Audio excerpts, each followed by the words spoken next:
Morning has broken like the first morning. Blackbird has spoken like the first bird. What are you doing, Russell? It's too early in the morning. Go back to bed. Now!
Good morning and welcome to day 4 of the Great Norfolk Broads Adventure 4.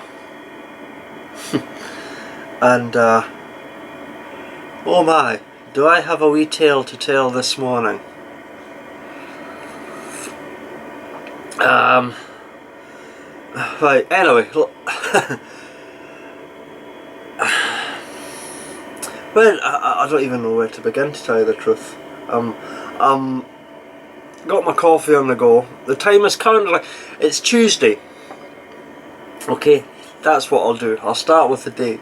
It's Tuesday, day 4, and the time is currently just about 0700 in the morning. The sun is just beginning to rise. It's getting lovely and light outside. There's a wee bit of a breeze blowing outside, so that's why I wanted to do this early introduction inside the boat. It's also a bit chillier this morning as well. It was lovely and mild last night. It really was lovely and mild last night. And actually, last night what actually happened was that later on in the evening the clouds rolled away, and Surlingham Broad gave me exactly what I wanted from it. A completely clear, cloudless sky, and it was gorgeous. Another fantastic, beautiful night, sitting on the bow of the boat, staring up at the stars and gazing in wonder at the majesty of the galaxy above me. 4 billion stars, and oh, cannot beat a sight like that. Definitely not. However, I don't know if you can tell, but I didn't actually get a lot of sleep last night. And what happened was that I went to bed after gazing in wonder at the amazing spectacle above me, and settled down and I crashed like a log. And then it was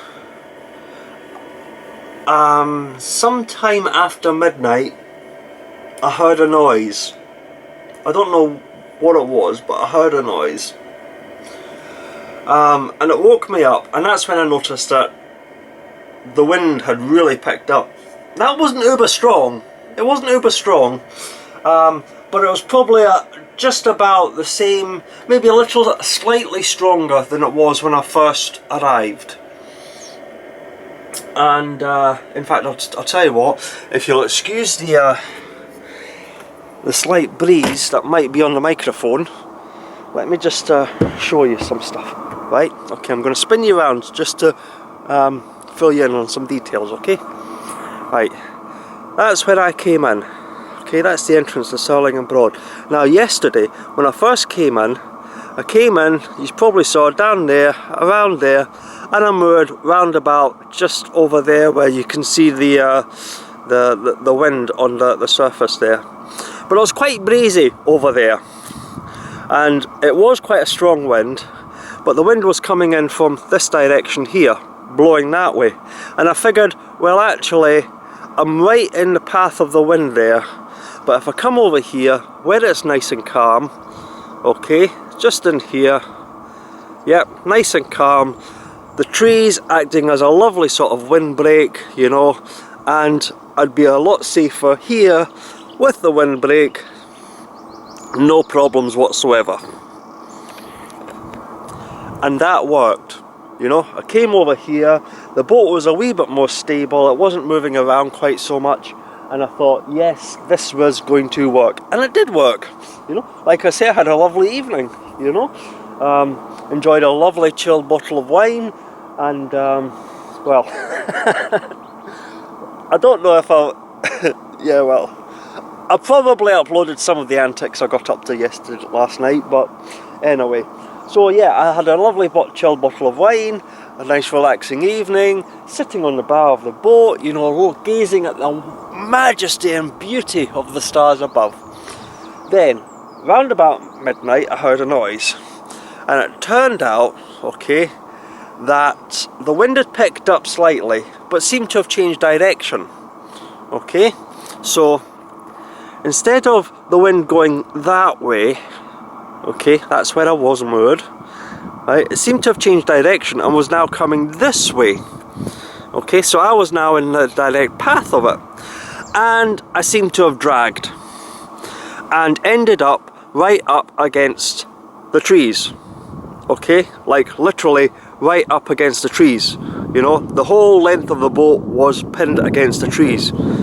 This caused minor panic. I was like, oh my god! So running around the boat wondering what the hell am I doing, you know, it was like 12:30 or something like that. I was like, oh my god, oh my god. I was like, oh, panic, what am I going to do, because obviously I couldn't go anywhere, you know, I know there's some free moorings just out in the main river, but I can't go out there, it's pitch bloody black, you know, so I was like, okay, just get me away from the trees, okay, and drop the mud weight again. So, I did that, and but I couldn't go to sleep. I needed to make sure that I wasn't going to drag again because the wind was quite strong.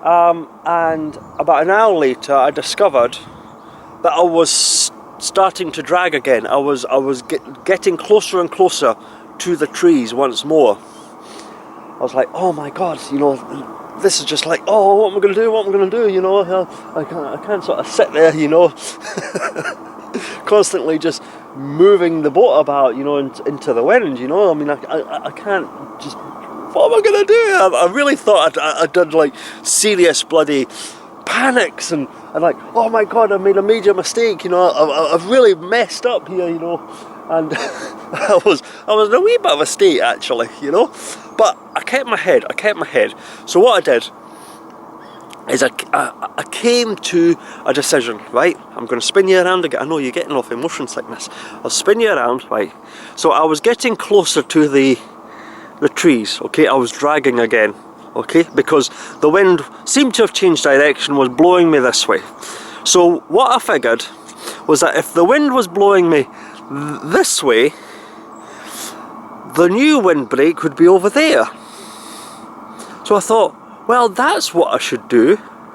Since I've got I mean, it's just a small torch, you know, but it was a beautiful sky, you know, there was not a cloud about, so there was a lot of starlight, so I was still able to ascertain where the bank was, you know, even in the darkness, because of the amount of light coming from the sky. And when I got closer, I could use my wee torch just to illuminate the trees, you know. So I thought, well, what I'll do is I'll lift up the mud weight from here, okay, cruise down into the wind, directly into the wind, hanging my head out the side of the canopy there, so that I could judge the wind on my face, as to whether it's coming, if I'm going straight into it. Go as close to the bank as possible in that direction, drop the mud weight where it'll be sheltered, and I should be fine, you know, because the wind's changed direction. That's the bit where it'll act as a windbreak and I won't get dragged. Yeah. It was at this point, as I was doing that, that I discovered I made Southern Broad's error, schoolboy error 101. The one thing I have warned people about. I did it. Because as it transpired, when I got back into the trees by the windbreak, lo and behold, the entrance was there. And I was like, well, how's the entrance there? The entrance shouldn't be there if I'm going over there, you know? Yeah. What I'd done is I'd come in and moored on a low tide. I dropped the mud weight, but didn't leave enough slack. So when the tide came in, the boat went up, the mud weight lifted, and the wind, which was still coming from the same direction, actually pushed me into the bank because there wasn't a mud weight holding me down. Yeah, stupid schoolboy error, that one. The amount of times I have said about always make sure you've got like enough slack in your ropes to compensate for the rising and falling of the tides in the Southern Broads, and I didn't do that with the mud weight on a very blustery night.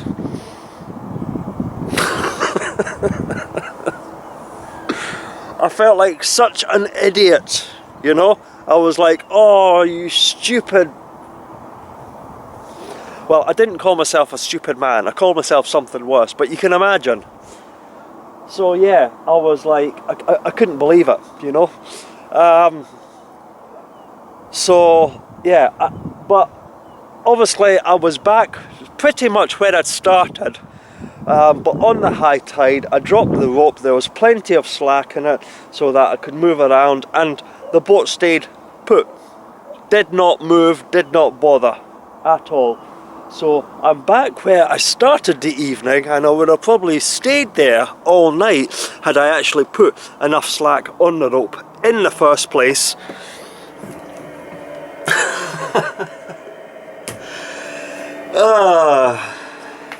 And I hadn't lifted the mud weight up, you know, on the rising tide. So yeah. But needless to say, once I'd actually figured all that out, got back to where I started, put enough slack on the rope, you know, to compensate, and yeah, I obviously wasn't going to go back to bed. I was wide awake on adrenaline, you know, and I was obviously wanting to make sure that I was going to be okay and secure here for the rest of the night. So yeah. Needless to say, it was very, very, very late. I think it must have been knocking on about 4 o'clock or something like that before I actually was confident enough to settle down for the night, after I'd got all that sort of palaver. Because I mean, the whole thing, between me actually waking up and looking out the window and seeing all the trees on the window, to me actually finally getting up here, dropping the mud weight and sort of securing it back in its original position, it must have been about an hour and a half or something like that of time had passed by. So yeah, it was well, maybe a couple of hours. I don't know. To tell you the truth, I wasn't paying attention to the time. But yeah, it was a bit of an eventful night for sure. And all because I didn't put enough slack on the rope to compensate for when the tide came back in. And this is why you always have to put extra rope and be aware of the rising tide, because things like this happen, you know. If you don't, you end up in trouble. But we're all sorted. The boat is fine. The boat's fine. There's not any damage or any problems or anything like that. It was obviously, as the tide came in, it obviously pulled the mud weight slowly up, and I'm assuming the mud weight acted a bit like a drag as well. So it was quite a slow push, if you like, down to the other side of the Broad. But yeah, it was so yeah, no damage to the boat. Everything's fine. The boat's working okay. There's no issues with it whatsoever. Just the issue of my own stupidity. It's not the boat's fault. It's the fault of the person who's bloody driving the boat. So yes, it's quite an eventful night. So I'm a bit tired this morning. I'm just yeah. But yeah, other than that though, it was a good night actually.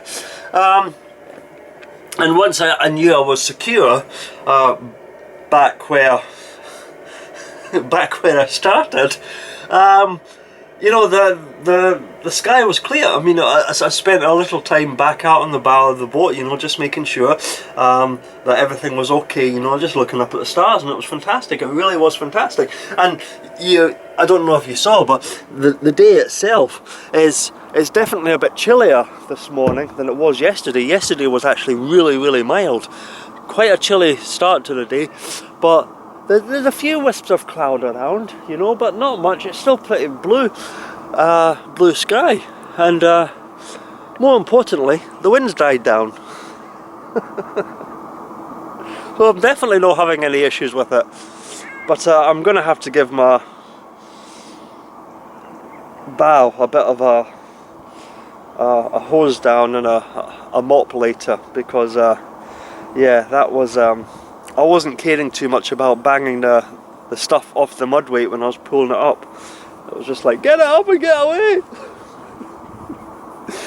Oh dear, oh dear, oh dear. Anyway, that was my eventful evening last night. Lots of fun and games. Ah, God almighty. So, what is on the agenda for the day? Well, we don't need to make too early a start, but we are going back north today. We need to make the crossing back north. Now, usually I like to be doing a nice early cruise. The sun's coming up very nicely, but I'm not sure if or when I'll actually set off. Because the low tide is round about, I think it's about 2:30ish today. So, and I'm only about 4 hours away from Great Yarmouth. So, bit of a long cruise down to Great Yarmouth this morning, but I don't need to make an early start to get down there. I've got time to relax and unwind and sort of sort myself out. I don't know where I'm going once I get back north. But I don't think I'll be going too far north today. Well, obviously not. If I'm crossing at 2:30, I'm not going to have much time to go very far into the northern Broads before the sun gets low. So I don't know. I'm still trying to excuse me, sort of figure out and wake up and what have you. But yeah. So that's the plan for the day. Hang my head in humble shame at my stupidity, and head north. Head north back into the northern Broads. And I've got to say, I mean, my time down in the southern Broads have been absolutely fantastic. I've really got lucky with my time down here. Got a bit blustery yesterday, you know, and obviously when the clouds came over, you know, we got the sort of edges of that hurricane that was hitting a lot of the other country, and the wind got a bit blustery and all that. But I would have been fine. Like I say, if it hadn't been for my idiocy with the ropes, and compensating for the fact that the tide was to come in at night and rise the boat up, the boat would have stayed exactly where it was. It wouldn't have been an issue. But yeah. These things are sent to tries. It's an adventure. This is what you do. Yes, it's an adventure. You just go for it. You know, have fun. And well, I wasn't having fun last night. But yeah, it's an adventure. It's a learning experience, and I'll never make that mistake again. That's for sure. Because I'll always remember about that. Yeah. So yeah, I'm gonna go away, finish my coffee, get some clothes on, and. Well, it's probably a wee bit too early to go, but maybe what I could do is go down to Reedum, you know, have a shower, change, and maybe then I could top up my water in Reedum. Could do that. That might be a plan. Still get a nice early cruise then. Yeah. That could be a plan actually. Yeah. Okay, well, I shall figure things out, and as always, I'll keep you updated on my events of the day, and yeah, let's see where the day takes us. But in the meantime, until I've got something else to update you with, always remember, leave enough slack in your ropes to compensate for tidal differences, and let's get on and enjoy day 4 of the Great Norfolk Broad Adventure 4 without any more mishaps, if you don't please. Thank you. Oh God, I'm still asleep. Right, until later, I'll speak to you soon. Bye for now. Cheers.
Okay, just a wee update for you. The time is currently 8:30 and I'm on my way. I could have waited a wee bit longer, but I get restless in the morning. It was just, I was sitting there having my wee bit of toast and coffee, just watching the sunrise, and you know, it was like, oh no, I just can't not sit here for very much longer, and I don't care if I'm going to be going again to tide. I've got to go. I've just got to go for it and just get out and do a wee cruise into that sunrise, because it's stunning. It really is stunning. So yeah, we are on our way, and I think what I might do, I'll see how things go, but I think what I might do is I might stop over at Reedum and take a short wee break there, have a shower, shave, get myself organised, top up my water, maybe use the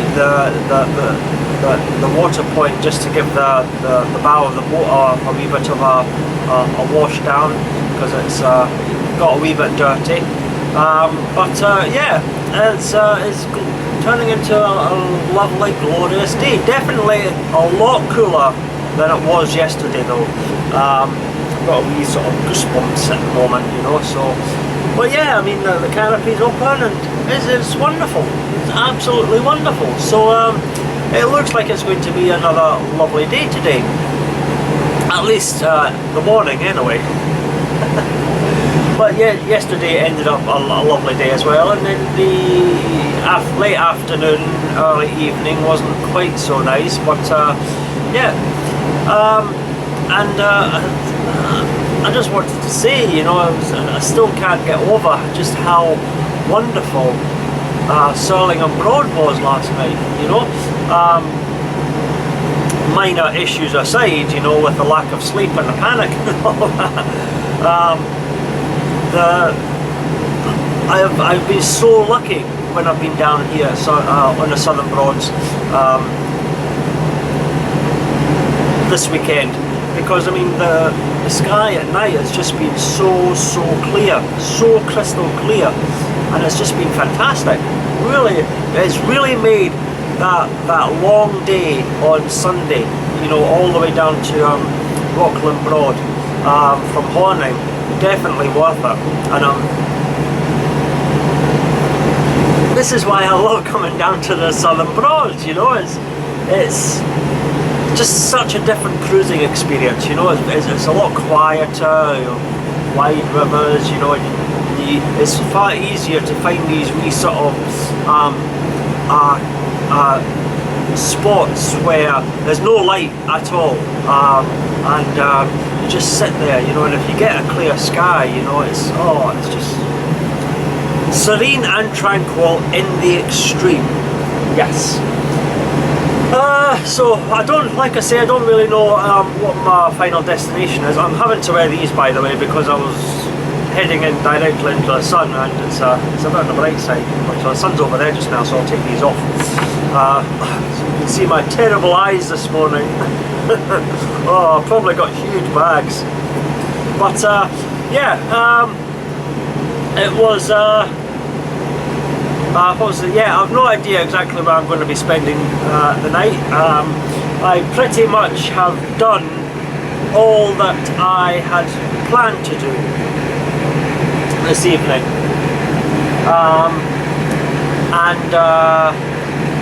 this evening, oh, see, you can tell that I'm not fully awake yet. Lack of sleep and only 1 or 2 coffees, it just does not work at all. So yeah, what was I saying? Yeah, I've pretty much done all that I wanted to do and planned to do on this adventure. So the rest of the adventure is just going to be, well, see what happens, you know. I'll get up every day and we'll sort of figure something out. Just enjoy the remaining few days just cruising around the Northern Broads. I definitely want to try going places that I haven't really visited before. I want to use this adventure in October as a bit of a voyage of discovery, if you like. Going to new places and trying new things, you know, so seeing, spending nights in places I haven't spent the night before. So yeah, I mean, okay, I've been to Surlingham Broad. I've spent the night in Surlingham Broad before, but that was like 3 years ago. And oh, the sun's coming back round. Excuse me a minute, I'll hide my terrible eyes again. So yeah, I mean, I've spent a night in Surlingham Broad like 3 years ago, and I'm really glad that I went back there, because I really do love that little broad.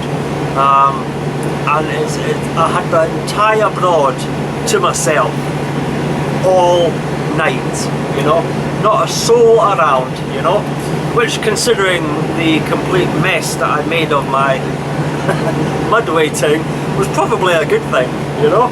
I'm quite glad there wasn't anybody there, because I would have hated to have actually woke up and with a crash hitting another boat. So that would have been bad. But yes. But as for the rest of the adventure, you know, I don't really know where I'm going to go or what I'm going to do. I'll just have to wait and see. Obviously, I don't think I'm going to get much past Acle tonight. I might. I don't think so. Obviously, just by the time, I mean, if I do it correctly, by the time I make the crossing, it's going to be quite late on by the time I actually get up to that sort of, you know, Stokes Bay, Acle area, so I won't really have time to go beyond that, I don't think. But oh, now there's a thought, actually, just me saying Acle. Now I know what you're thinking. You're thinking he's going to talk about the bridge in, because he likes the bridge in. And I do. I like the bridge in. I like the bridge in a lot. But actually, there's a new place that's opened up in Acle, and I'm not entirely sure exactly what it is. It's called Pedros, and I believe there's another one that's just recently opened up in Horning as well. I think it's a sort of a Mexican type place. Not that the name gives it away at all. You know, it's hardly going to be a Greek establishment called Pedros, is it? But I think it's in a sort of like Mexican place, but I don't really know anything about Mexican food. So, but it is supposed to be quite good. I've been hearing sort of good reviews and comments about this establishment. So maybe if I stop at Acle, I've stopped at Acle before, but my new experience, my little voyage of discovery, if you like, could be to try a new food type instead of an actual new mooring. Now there's a thought, actually. Interesting. Well, I shall figure something out later. There's also a place down in Stokes Bay as well. I can't mind offhand the name of it. But yeah, I'll sort that out. I think the main thing is I'll need to figure out what time I decide to make my crossing. If I make my crossing too early, I might go with the tide across Great Yarmouth, but I'll possibly be fighting the tide coming down the Bure after Great Yarmouth. And I know, especially through Great Yarmouth, the tide can get pretty fast there. So yeah. I'm not entirely sure if I'm going to do it correctly or wrongly to make the crossing. I might be impatient and just go for it. I am actually quite a patient person. Just when it comes to cruising, I just want to get out there and cruise, you know. Anyway, yeah, anyway, so that's basically where we are. We're heading back down the River Yare. We're heading towards Reedum at the moment. We're unsure fully if we're going to stop there or if we're going to keep on going. It's probably too early to keep on going, I would imagine, but we'll figure something out once we get a bit close to Reedum, you know, and see what the situation is down there. But yeah, at the moment it's a lovely morning. I'm enjoying the cruise, listening to a little gentle music from Classic FM, you know, and I've got to admit, you know, there is something boating on the Broads and listening to Classic FM just works. It meshes. It just works. I never listen to Classic FM any other time. I like my classical music, you know, and I like my orchestral, you know, like epic orchestral music. You may have noticed, yeah, but and I like obviously all my pop music and everything like that. But in the morning, first thing in the morning, I just like that lovely, gentle piece of music, just to sort of get the day started, you know, start it with such a serene quality, you know, peaceful, relaxing, gentle, you know, and then later on, you know, once I'm sort of on the go, so to speak, you know, that's usually when I put the classic off and get the pop music on and start jigging and singing really badly to myself. Yes. Anyway, I'm babbling, so I'm going to stop babbling, get on down the river, and we'll see where the day goes. So I'll update you when I can, and yeah, so until something else happens, I'll speak to you soon, and I'll speak to you soon. Bye for now.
just a wee update for you.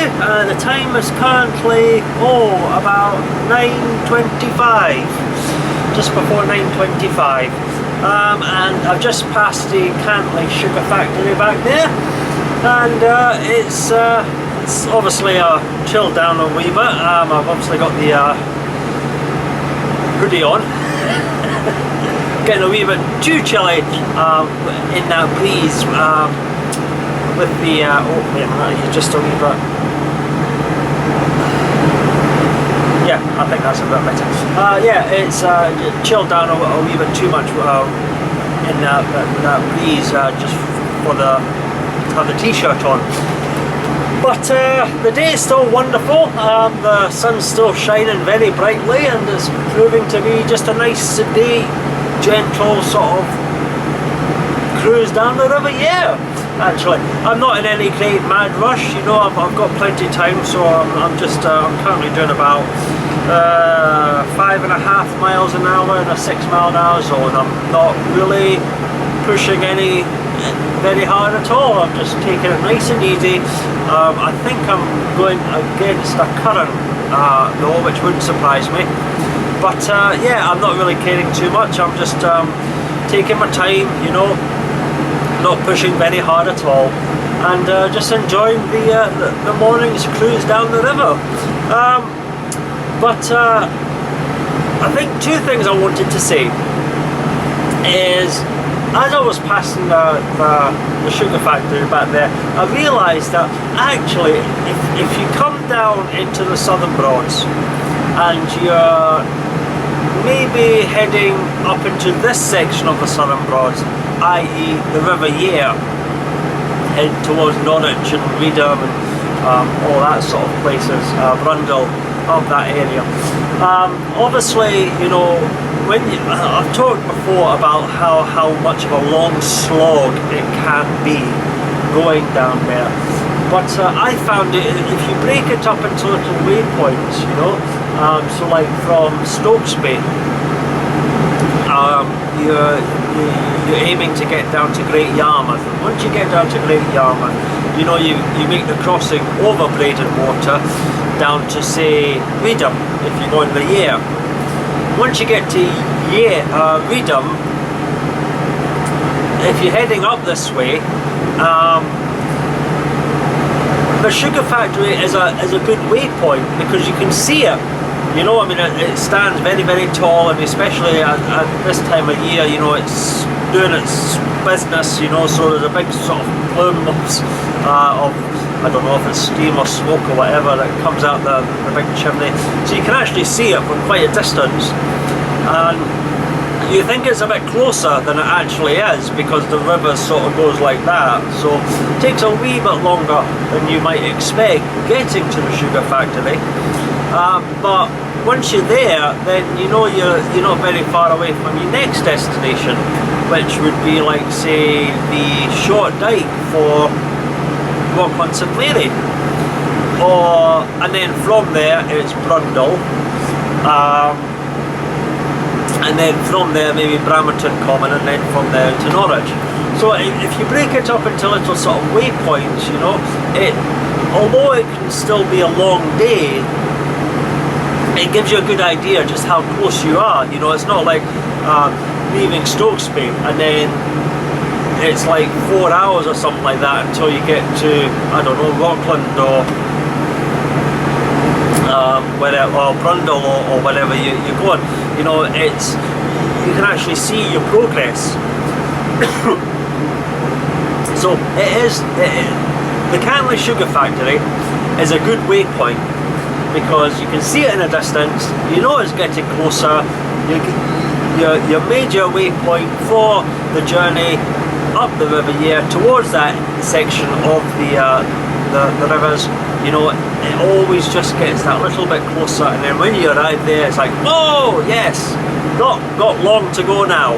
And I'm going to have to put this on again because that sun is very, very bright actually, especially when it's coming off the water. Anyway, So yeah, if you do make the journey, you know, don't be disheartened by the long slog. Just use these little small waypoints, and every time you get to a waypoint, it's not that long till the next waypoint, and then not that long till the next one. Before you know it, you're at your destination and enjoyed your cruise. The other thing I wanted to talk about is that I wanted to talk about the boat a wee bit. Now that I've been on her for a couple of nights, I think it's about time I should make some small observations about her. I'm not going to go into too much detail because obviously I'll leave most of that for the walkthrough that I'll do at some point in the next couple of days. But I just wanted to just kind of update you, if you like, on what I think of Swan Radiance so far. And what do I think of Swan Radiance so far? Well, I like it. I like it a lot, I've got to admit. I obviously had the Broad Sun Charm in March for adventure number 3, and yeah, I mean, okay, I had a couple of issues with it, and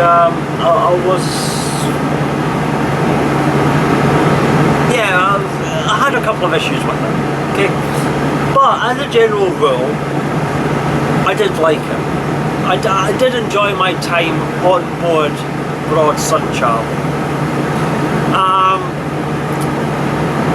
Minor issues aside, you know, and I went through everything that I liked and I didn't like about that boat.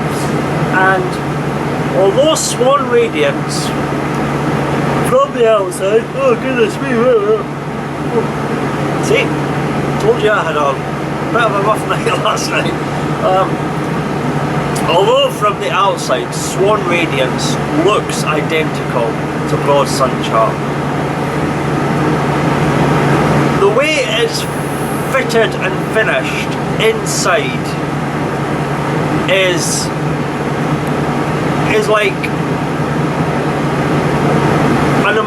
an incredible leap in quality between the two boats.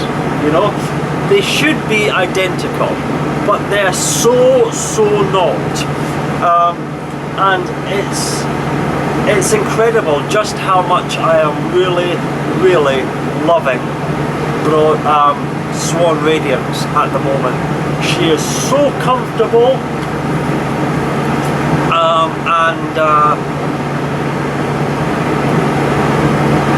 yeah, I mean she's so comfortable. The quality of materials on in the lounge or the seats, you know, very different, more sort of I don't quite know how I would describe it. It's more loungy, you know, living room type material, if you like, than the standard sort of material you find on some of the higher cruisers, you know.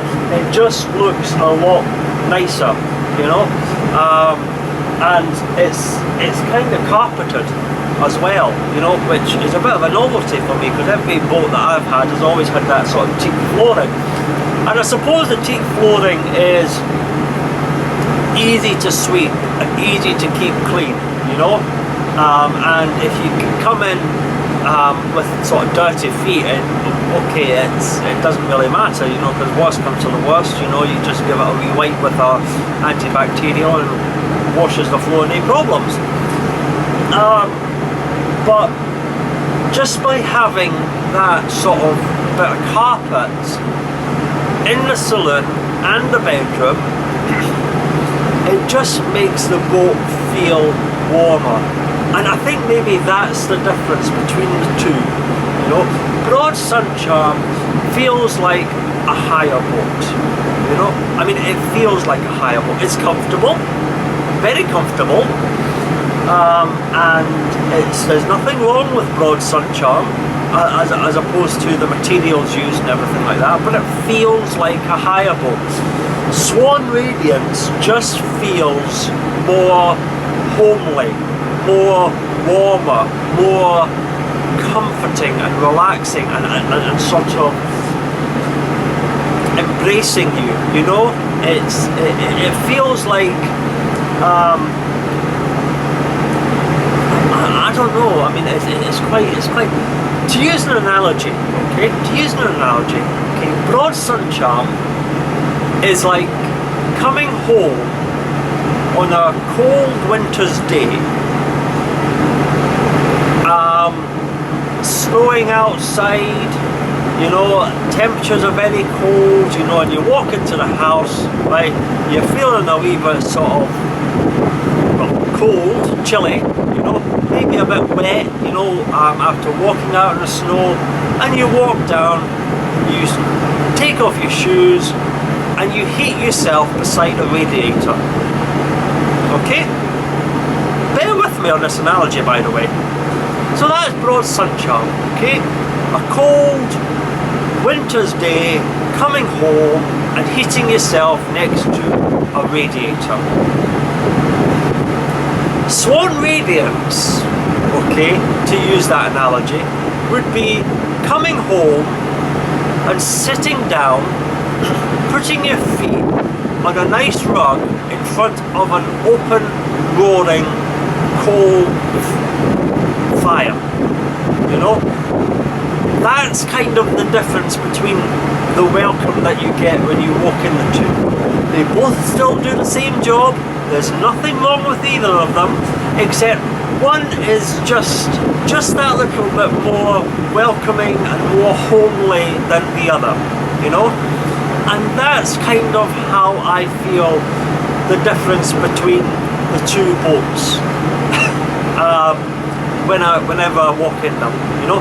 Broad Sun Charm was like walking in and sitting beside a radiator to warm yourself up on a cold winter's morning or evening. Swan Radiance is like coming in, putting your feet on a lovely soft carpet, warming yourself in front of a roaring open coal fire, you know, with the flames dancing and everything like that. That's the difference between the two, you know. Bit of an odd analogy, but I think you get my point, you know. So yeah, I am really actually enjoying my time on board. And I know I went on as well about the visibility and the layout of the forward steer cruisers. You know, I always had issues that I couldn't see behind me, you know. And I know I went on about that a bit in March. But that was like my first sort of experience with a forward steer cruiser. I was used to being able to look behind me, you know. The centre cockpit, you just stand up, you know, and look behind you, you know. When I had the fly bridge, you know, I was up on top, you know, and I had complete visibility. You don't get that on a forward steer cruiser, and I think that's maybe my first time on Broad Sun Charm. That was why I had such an issue with the rear wind visibility. But you know something? I don't know if it's because I'm used to forward steer cruisers now after being on Broad Sun Charm, or if it's just that sort of welcoming, sort of relaxing, comforting feeling I'm experiencing when I'm on Swan Radiance, but it's not bothering me. It's really not bothering me. It might bother me if I try to do a stern-on mooring between two boats. Maybe that might then be an issue for me. But certainly, I've never ever had any thoughts whatsoever about my rear wind visibility. I'm just enjoying my time on this boat immensely. She really is such a wonderful, wonderful boat. And I would highly recommend Swan Radiance, I really do. There is one or two things that I'm not so keen on, but I will go through that with my walkthrough. It's nothing major, they're more niggles and nitpicking than anything else, but I will go through them and I'll point them out, you know. But as a rule, I really like this boat. I mean, I really like this boat. And I would actually say, and This is a lot for me to say this, by the way, but I would actually say that out of all the boats that I've hired, this is possibly my second favourite boat. I've not hired a lot of boats, admittedly. I mean, this is only the Great Norfolk Broad Adventure 4, so it's not like I've been out like hundreds of times or anything like that. I've been doing this for like decades, you know, unlike some people. I mean, I'm sure there's many people out there that have got far greater experience and range of boat hiring than myself. But yeah, I mean, I would say that this is definitely my second favourite boat.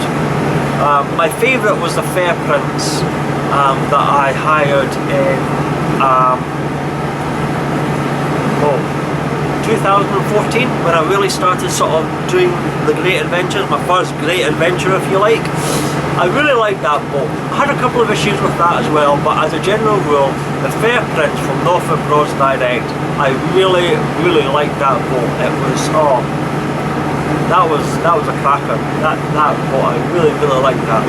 And I've got to say, Swan Radiance is probably my second favourite boat, very closely behind Fair Prince, because this is really nice. I would have this boat again in a heartbeat, definitely. You know. So yeah, that's just a couple of wee thoughts I wanted to share about the boat. I'm approaching Reedum, not very far away. Like I say, the sugar factory is a good waypoint, so the phone's doing it again. Can you believe that, you know? Oh man, I've been on the water like an hour, 2 hours, hour and a half, something like that, you know, nothing, and then all of a sudden, bing, just because I've got the camera on. Oh, anyway, yes, I'm just approaching Reedum shortly after the waypoint at the sugar factory, so I might nip in and see, depending on what the space is like, I might stop and see what's what, and we'll take it from there. I think it's maybe a wee bit too early to go for across Breydon just now, but we'll see. Yes, I just wanted to share a couple of thoughts about my Swan Radiance, what I was thinking of her, and yes, I do like this boat indeed, you know. So I'll go there now. Won't babble on too much this time, and yeah, until I've got something else to update you with, I'll keep you informed. So until later, I'll speak to you soon. Bye for now. Cheers.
Okay, just a wee update for you. That is me at Reedum. Came all the way down the River Yare, not a problem whatsoever, and came in. Plenty space here at the moorings here.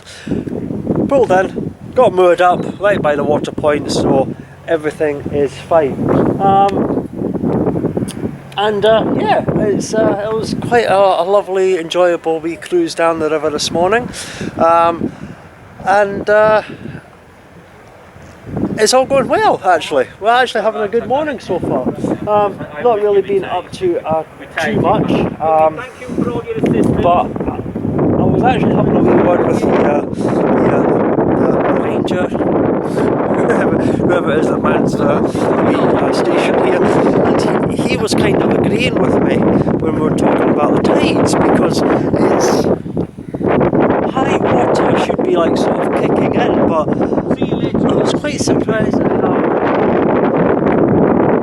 I just didn't seem to be actually fighting against the tide very much when I was approaching here, you know, and just looking at the water, you know, it doesn't seem to really be moving. Well, obviously the water is rising, but it just doesn't seem to be much of the way of current at the moment. So, yeah. I'm not complaining. It made a nice, easy, smooth, gentle jaunt down the river, and so yeah, I don't even know what I'm talking about. I'm just talking a little rubbish. But, yeah, Reedum is actually quite a nice wee place, actually, and it's a good wee place to stop over if you're making the journey down south, or just before you head back south. You can stop over, maybe stretch your legs, maybe get a wee bit of water if you need to be as well. I know there's a wee bit of breeze at the moment, so excuse that if it's but yes, it's a lovely wee place to just stop and stretch your legs and have a wee break. I've never actually spent the night here. There's a recently refurbished, I don't know if you can see just over there, the Lord Nelson pub that was just recently bought over and refurbished and done up and everything like that, and I don't know what that's like, but it certainly looks like the new owners have done a good job there. Yeah, but that's us all here and set off. I'm not entirely sure when I'm going to make the crossing. If I leave it until I do it properly, then I'm not going to have much time to actually get north into a proper sort of mooring, if you like, you know, and I'll end up chasing the sunset again. I don't really want to do that, so I might do it wrong. Low air draft, so I'm not worried about the bridges at all. The only thing I'm really going to have to worry about is just fighting against the tides and the currents and everything. But, I don't know. I think maybe I'll sort something out. But in the meantime, I'm not going to babble too much. I'm going to go put the kettle on, have a cup of coffee, get a shower, get changed, get organised, and then I'll figure out what I'm going to do for the rest of the day. So yeah. So I'll keep you updated as the day goes, and all the plans and everything like that. So yeah, until later, until I've got something else to update you about, I'll speak to you soon. So until later, bye for now.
Okay, just a little update for you.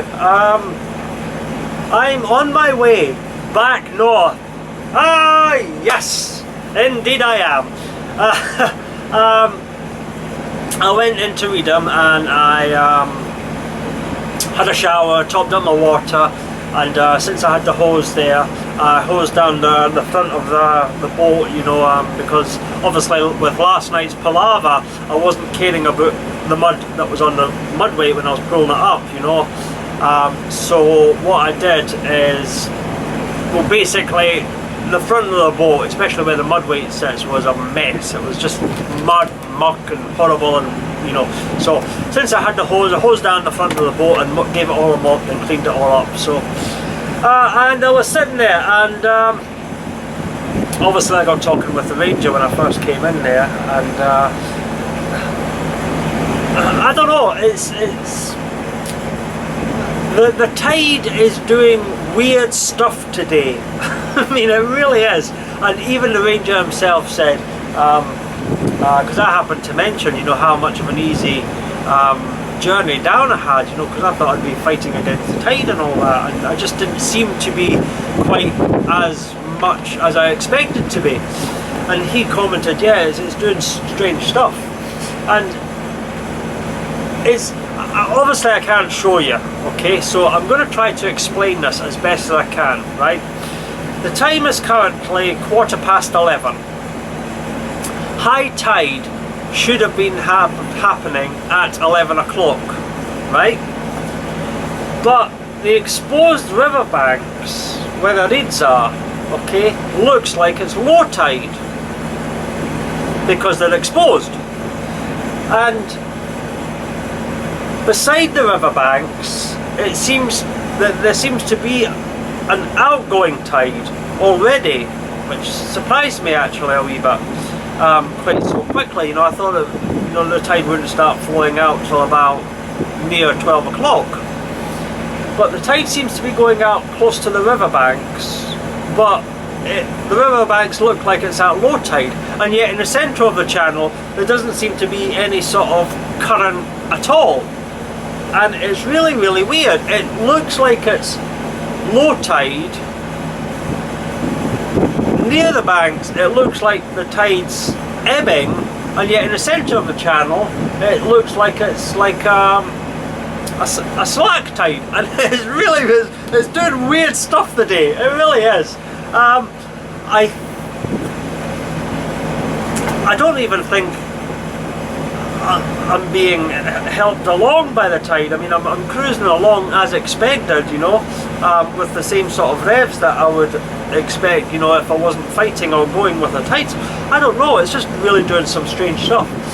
Anyway, I was mopping the place down after my shower and water top up and all that, and I was like, well, what am I going to do? Do I wait till closer to low tide, or do I just sort of chance? It's not a case of chance, I'm going to be fighting the tide up the Bure. I'm not really worried about the bridges. I'll get under the bridges, no problems. You know, good advantage of a low air draft boat. I will check the bridge height at Burney Arms just before I cross Breydon Water. Excuse me.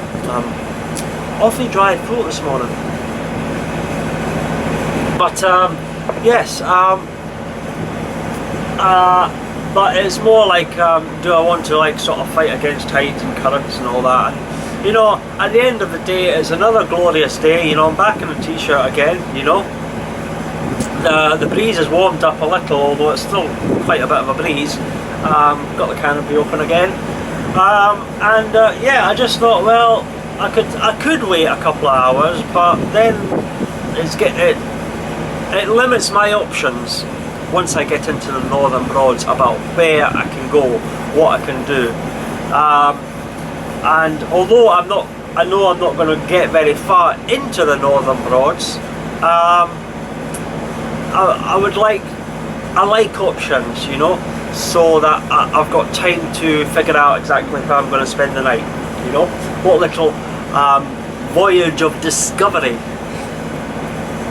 Voyage of discovery. I think I've just got my tagline for this year's adventure. Voyage of Discovery, the Great Norfolk Broads Adventure for, yeah, there's the tagline, the Voyage of Discovery. But yeah, I was just seeing exactly where the what I'm talking rubbish. If I go across just now, it gives me time to figure out what I'm going to do for the night, where I'm going to spend the night. You know, I'm eating out, I'm eating on, you know, and just sort of, you know, I'm not rushing, I'm not chasing any sunsets or anything like that, you know. And if I go to, like, say, Acle, for example, you know, because I quite like that idea of Acle. You know, that Pedros, that Mexican place I was telling you about. Quite like that idea, but if I can't get in at Acle, if Acle is full by the time I get there, then I've got time. I can maybe turn around and go back down to Stokesby, you know, if there's space down there, and there's a nice wee place down at Stokesby. I can't remember the name of the place offhand, but there's a nice place down there.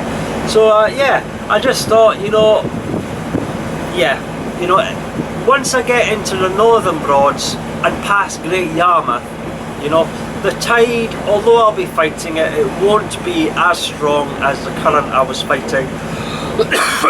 Oh dear. Fighting on Sunday when I came down to the Southern Broads. You know, the current's not quite as strong once I get past Great Yarmouth. Oh my goodness, I'm doing it all just now. Oh dear. But yeah, so I just decided to get myself organised and set off, you know, and head on up to the Northern Broads nice and early. So I will check the bridge height markers, and if they're okay, which, let's face it, I don't honestly think I'm going to have any problems whatsoever with the bridges. And I'll just get across and get on up. And there is a bit of a breeze blowing. It's quite stiff, but I think it's following me. So if it's following me across Breydon, I might not have too much of an issue crossing Breydon, and I might get a bit of a nice, easy, at least calmer crossing than what I did on Sunday, because that was I mean, Sunday the crossing would have been fine, except that little flotilla, you know, that caused a lot of waves, you know. I actually had to wash all my windows and my front door and the side windows and everything, because the spray from them was that much, you know. The whole front of the boat just got covered in it, you know. I mean, actual proper all over. So it was a bit of fun. It was a bit of fun, yeah. But yeah, so I'm expecting a bit of a nice, easier crossing back across Breydon. I'm certainly enjoying today's cruise. I've been so lucky with the weather. Last night's palaver notwithstanding, that was my own fault with such a schoolboy error. Couldn't believe I did that, you know. But point is that I didn't panic too much, and I dealt with the situation there and then, and I got myself sorted, and I kept an eye on the situation, and I didn't settle down again until I was very confident that I'd fixed the situation properly. So yeah, I suppose that's the thing about cruising solo, is that if things do go wrong, or you do make a mistake, you know, you kind of just have to deal with it, you know, and sort yourself out and fix the situation. I really wouldn't have wanted to go, you know, leave the Broad, out that narrow channel into the main river to one of the free moorings that was just outside Surlingham Broad on the main river.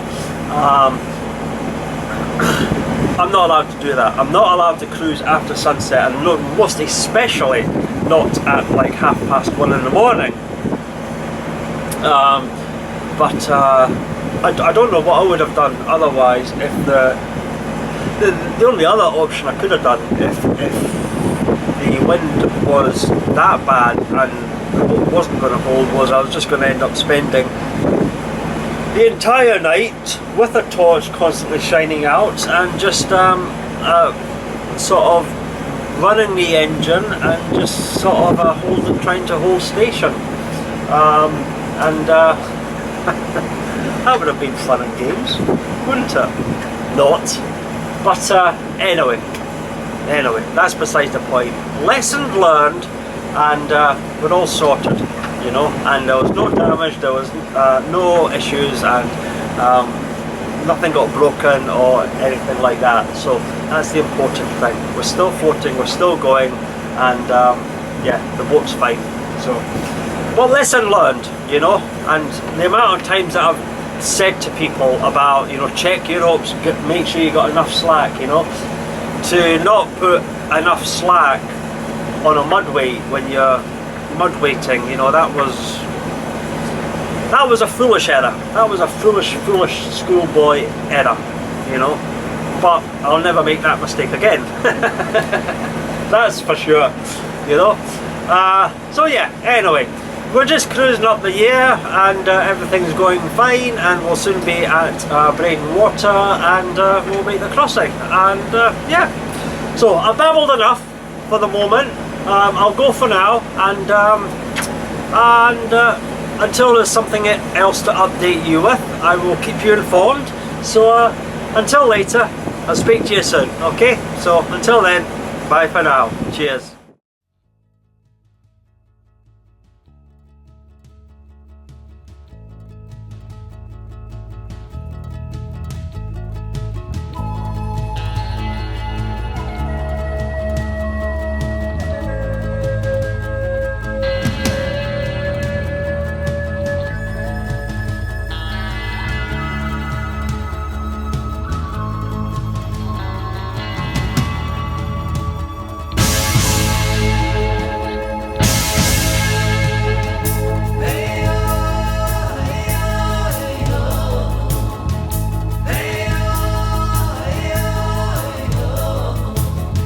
Across the street, the river runs down in the gutter, I'm slipping away. Let me still exist in another place, running under cover of a helicopter plane. Flames getting higher in the Fuji, burning down the bridges. Love may still be alive somewhere where they're down and only dear 100 steel towns away. Oh, the rhythm of my heart is beating like a drum, where the words I love you rolling off my tongue. No, never will I roam, for I know my place is home, where the ocean meets the sky. I'll be safe.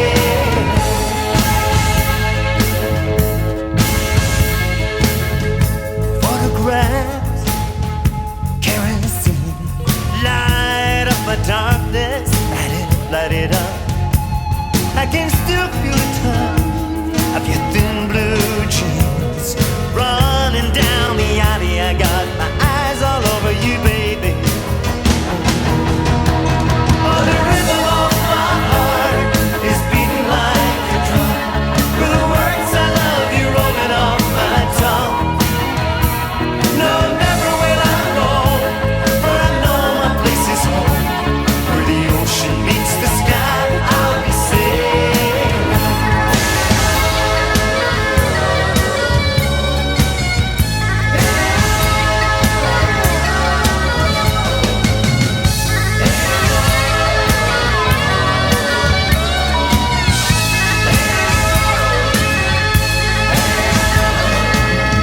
Oh, I've got lightning in my veins, tripping like the handle of a slot machine. Love may still exist in another place, I'm just holding back the handle, no expression on my face. Oh, no, oh, the rhythm of my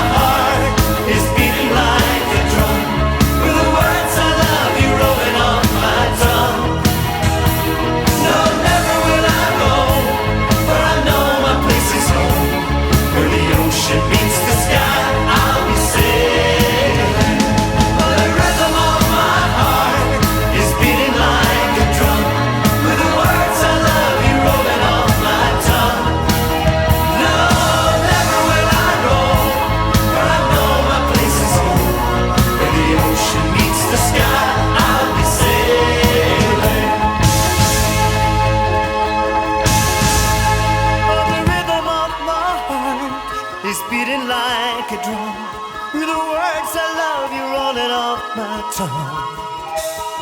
No, never will I roam, for I know my place is home. Where the ocean meets the sky, I'll be safe. I'll be safe. Oh yeah, oh yeah.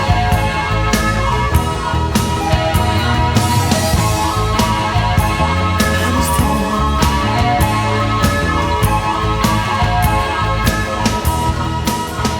I'll be sailing, sailing.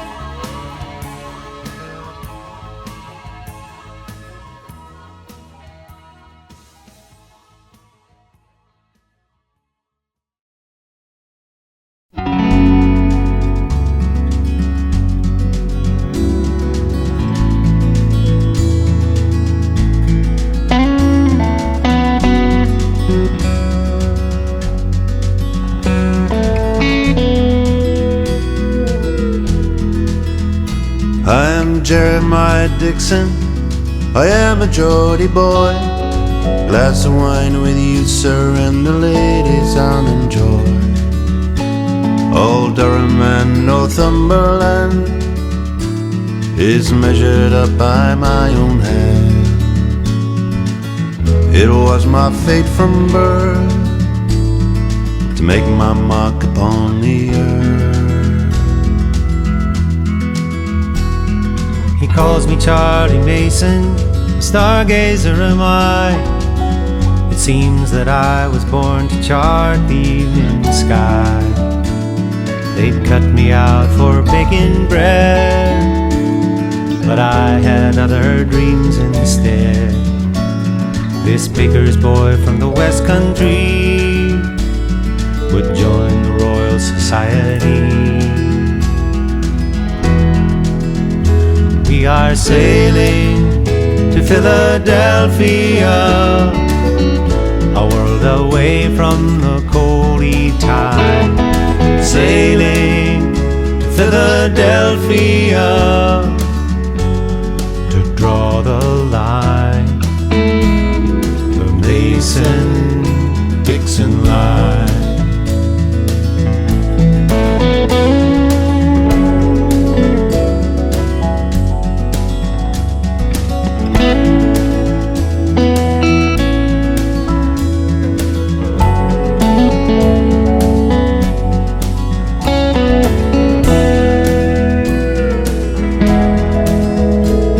You're a good surveyor, Dixon, but I swear you'll make me mad. The West will kill us both, you gullible Geordie lad. You talk of liberty, how can America be free? A Geordie and a baker's boy in the forests of the Iroquois. Now hold your head up, Mason, see America lies there. The morning tide has raised the capes of Delaware. Come up and feel the sun, a new morning is begun.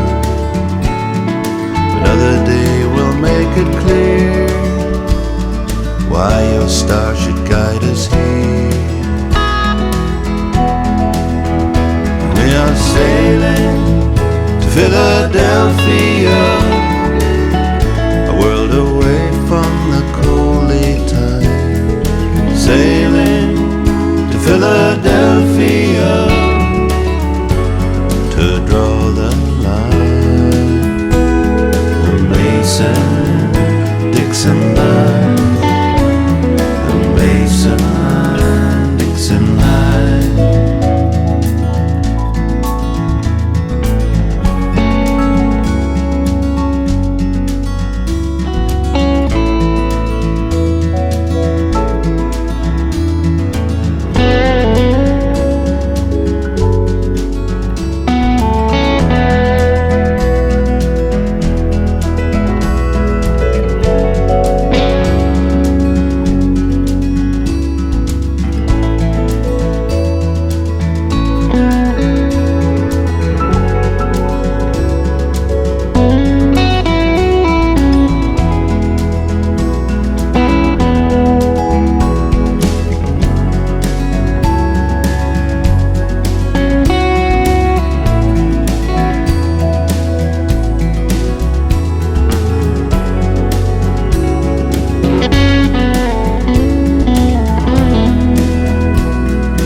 Hey, just a wee update for you.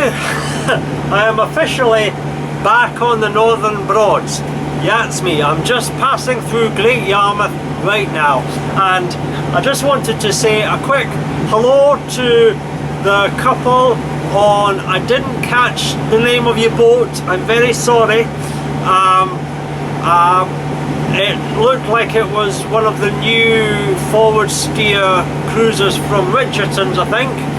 I did see you, I did give you a wee wave, I did hear you.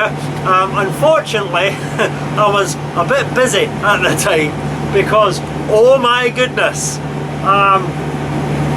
the current down here, you know what, when I was saying about the current being funny this morning on the way down to Reedum and towards Breydon, well, by the time I got into Breydon, it was all back, properly flowing, and I was getting a beautiful, lovely push across Breydon Water, and it was very sedate revs, and I was doing, I think I peaked at 9 miles an hour, you know, and I was only doing like 2,000 revs, you know, to get across.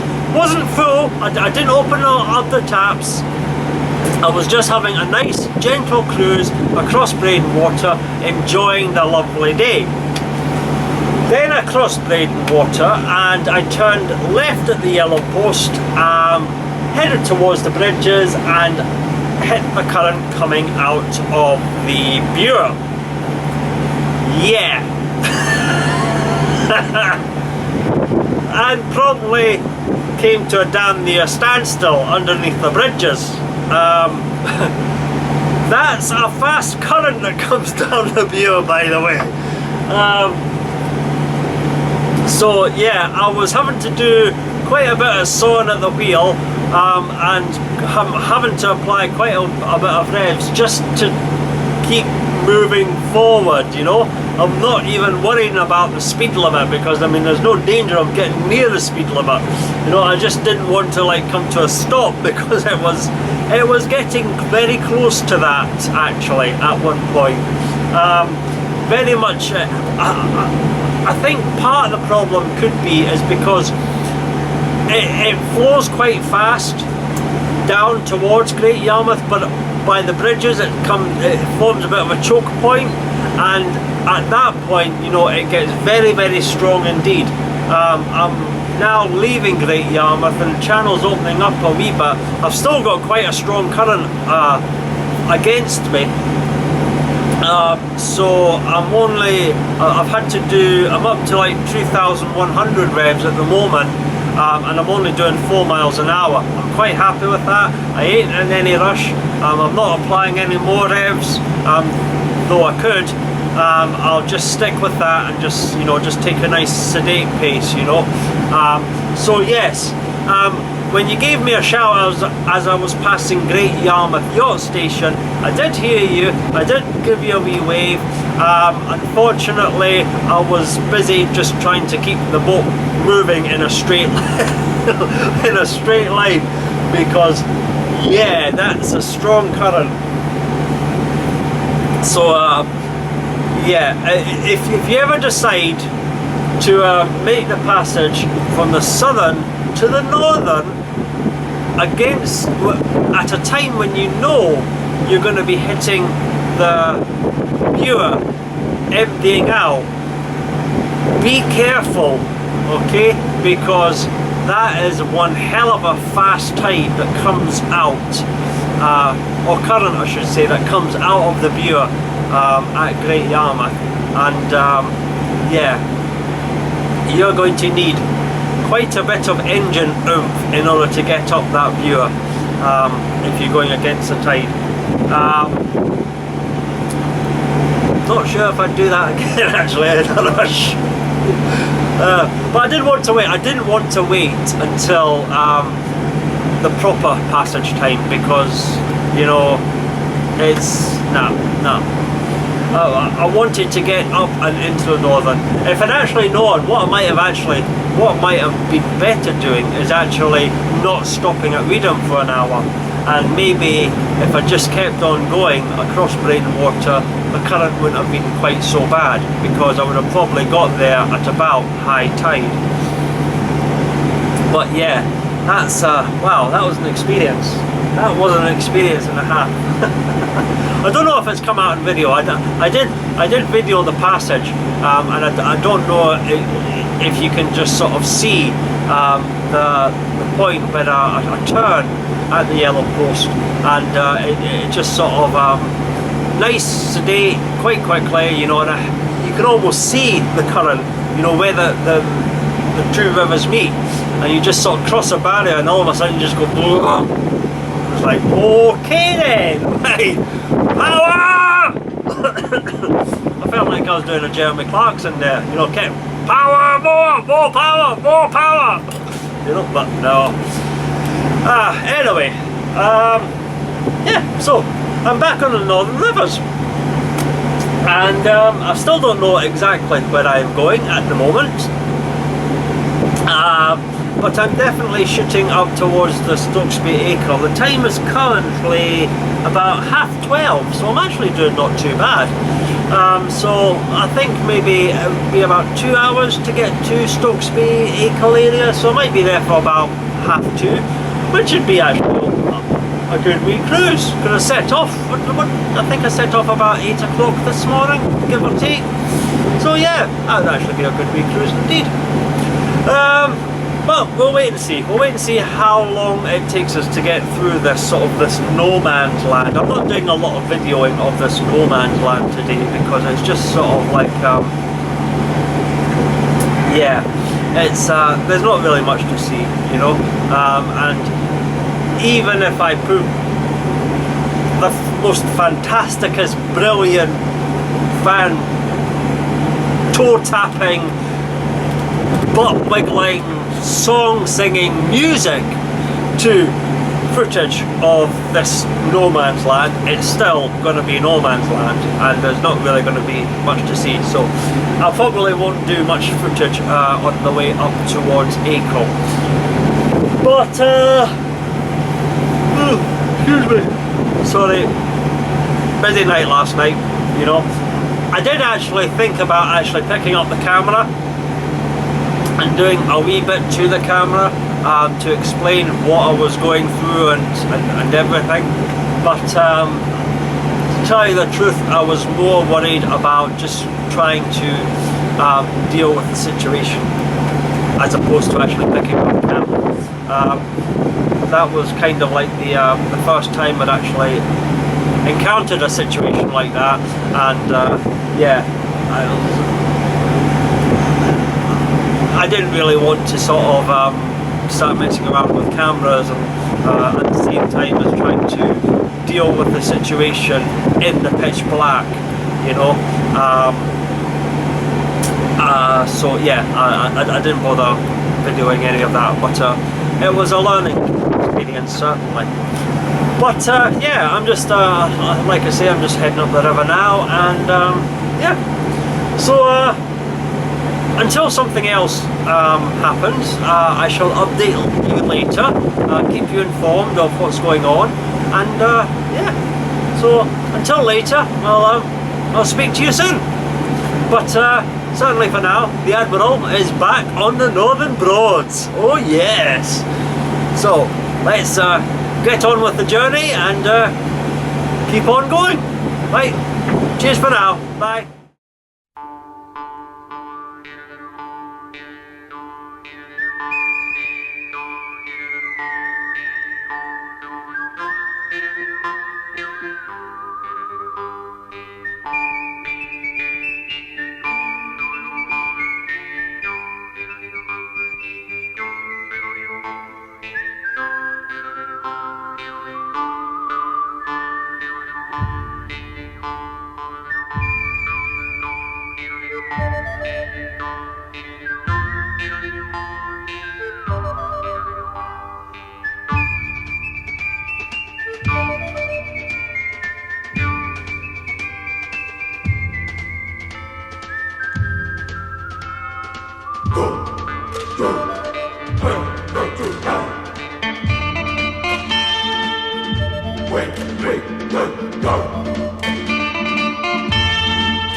Okay, just a wee update for you. The time is currently 2:05 and I've just left Stokesby. So I'm almost at Acle, and I think that's where I'm going to actually just call it a day there. I think I'm just going to call it a day at Acle. I probably could go a wee bit further.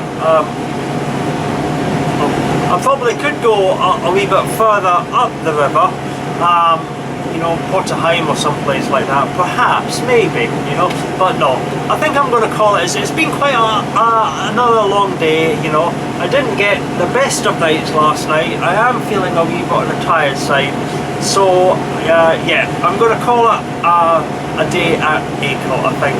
Assuming I can get moored there. I know there is space down at Stokesby, so worst comes to the worst, I can just go back down to Stokesby. But I think I'll go to Acle and try that Pedros. Quite fancy. I've no idea about Mexican food, by the way. I absolutely no idea at all. You know, if it is a Mexican place, you know. So I'm saying I'll try Pedros, but you know, I don't know what food is there and what it's going to be like, and you know, it might not be my cup of tea, so I might actually end up at the bridge after all. But I think I'll go and have a wee look at Pedros and see what that's all about. But yeah, so that's the plan, and that's what I'm up to. I do have a slight issue though, with and I'm getting a wee bit okay, this is going to be fun, is that the wind has picked up now. The clouds have rolled over, it's got a lot cooler, you know, and a lot chillier. Still not cold like, but definitely with that wind that's blowing, I'm pulling the canopy back over, so yeah. But because the wind's getting quite strong, I've got a funny feeling it's going to be another crosswind off the bank sort of situation for me, which is going to be fun and games. So yeah, just trying to get in and moored up. So I don't know how that will work, but I'm sure something will figure it out. But yeah, it's been quite a good day actually. Quite thoroughly enjoyed it, and everything's going not too bad. And yeah, so it'll be good to get moored up though. Like I say, I'm feeling a wee bit on the tired side after last night. Still kind of get over that. Really, still kind of get over such a silly mistake, you know. But well, never mind. So yeah. That's where my destination is heading, Acle. I'm almost there. Like I say, I just passed Stokesby back there, so almost at Acle. Soon be there, and we'll get moored up. So yeah. Until I get there, until I've got something else to report, I'll speak to you when I see you. Okay? So until later, I'll speak to you soon. Bye for now. Cheers.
Okay, just a wee update for you. I'm here. I am back at Acle. That's me got moored up. Plenty of space, and the wind issue that I thought might present me with a problem wasn't actually that bad at all. Turns out that the wind, as I was coming in, changed direction slightly, heading straight for me. So I think that actually helped me slightly mooring up. I have been here for a wee while. Just having a refreshment. I had a slight sort of, it wasn't an issue with the boat, it was but I wanted to phone the boatyard just to more than anything just let them know about it. Basically, I don't know if you heard, I think it was on Sunday at one point I was talking and I throttled back and an alarm went off. It was the oil alarm went off, but when I increased throttle the alarm goes off. I had plenty oil pressure. I checked the oil. There was plenty oil in the engine. The water was fine, and everything seemed to be okay. Just every so often, if I'd gone for a long cruise, I throttled back down. The alarm went off. Throttle back up. The alarm goes The alarm goes on when I throttle down, but when I throttle back up, the alarm goes off. That's what I'm trying to say. So, but it only happened a couple of times. Sunday going down, today coming up here.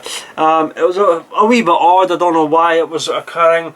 And to tell you the truth, I was going to leave it for the boatyard, but I thought, you know, if that's oil, it could just be a faulty sensor. It could be something else, you know, so I just phoned them, let them know about it. They sent an engineer down,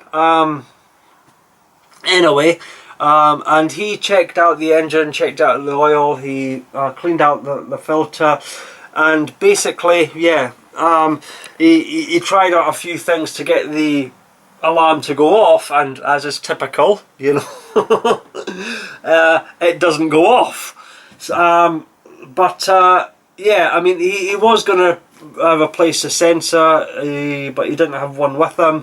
But he's quite happy that there's nothing wrong, and I'm quite happy that there's nothing really wrong. It was just merely letting them know about it, just in case. But yeah, basically, if it's just an intermediate thing, as short as it does happen, nobody's worried about it. Unless it actually comes on and stays on for any sort of length of time, then we'll worry about it. But at the moment, everything's fine with it. The boat is flawless. It really is. It's a wonderful boat, this thing, and I'm just loving my time on board her. I really, really am. But yeah, so I have been here for a wee bit. Oh, hold on a wee second. Hold on a wee second, I'll be back in a second. Yes. Are you stopping the night? Oh yeah, just bear with us a wee second. Right, I think somebody's come looking for a mooring fee. I'll go there now and I'll come right back. Okay, I'm back. That's just typical, isn't it? If it's not blinking phones beeping and blinking and bonging and what have you at me, you know, the minute I pick up the camera they start looking for money. Oh, goodness me. That's... Oh, dear, oh dear, oh dear. What can I say? What can I say, you know? It's like they wait there in the bushes, you know? Binoculars, you know? Oh, that guy's on a camera, you know? Now we will be most inconveniencing, you know? Oh, right, anyway, so, yeah, I was actually a wee bit surprised. I did, excuse me, I'm talking too fast here. Slow down, Russell. You know, it's only one Bex and you've, okay. Breathe. Right, now what I was going to say was that I did notice the sign about the £5 mooring fee at these moorings, and that must be a new thing, because I seem to recall that these moorings were free before Pedros opened up. because I know that you had to pay at the moorings outside the bridge inn, but that was redeemable if you ate at the bridge inn. But if you didn't want to pay that mooring fee at the bridge inn, you could moor here, and it was fine. Obviously, I'm assuming now that Pedros is opened up here, they've obviously got something going on here with these moorings, and obviously they're now charging for the moorings here. I could be wrong. I could be wrong. I just don't seem to recall ever having to pay for overnight moorings at these at Acle, unless it was at the bridge inn. But not to worry. It's not a problem, because it's only £5 for the night, but it's redeemable against eating at Pedros. So you're essentially still mooring for free if you eat at Pedros. If you don't eat at Pedros, then it is going to cost you £5. But since I'm planning on eating at Pedros anyway, that's not a problem for me. Although I must admit, I am a wee bit cautious about it, because I've no idea about Mexican food whatsoever, or tapas food, or whatever it is. I've no idea. So it's going to be a bit of a voyage of discovery over there for sure. But yeah, everything is going well. There's no problems with the boat. That's what I was saying. The boat is... I'm really liking this boat. And I'll take you through it all later. Don't worry. But yeah, everything's fine. I'm enjoying my time on board her, you know. But in the meantime, I'm going to go. I'm going to finish my beer. And then take a wee wander over to Pedros and find out what the script is there, if there's a dinner time, or if they're serving food just now, or whatever. Maybe get a couple of beers, and that'll be me. So I don't know what's going to happen later. This could be the end of day 4 of the Great Norfolk Broad Adventure 4. But I might be back later. I don't know. I say this at the end of every day, and yet I always seem to, for some reason, come back. You know, because, well, I don't know. You know, there's always something more to say, some mischief to get up to, some hilarity and ass making I make of myself to be done. Isn't there? Yes. So yeah, I don't know if I am going to be back though. But if I'm not, this is the end of day 4. If you have been watching, thank you. Been another quite a longish day, but most enjoyable. And yeah. And but if I do pop back, you'll obviously see me later. But if I don't, that's the end of day 4, and I will hopefully see you at the start of day 5 of the Great Norfolk Broad Adventure 4. So yes, until I next see you, thanks for watching, and I'll speak to you when I see you. Okay, so until later, I'll speak to you soon. Bye for now. Cheers.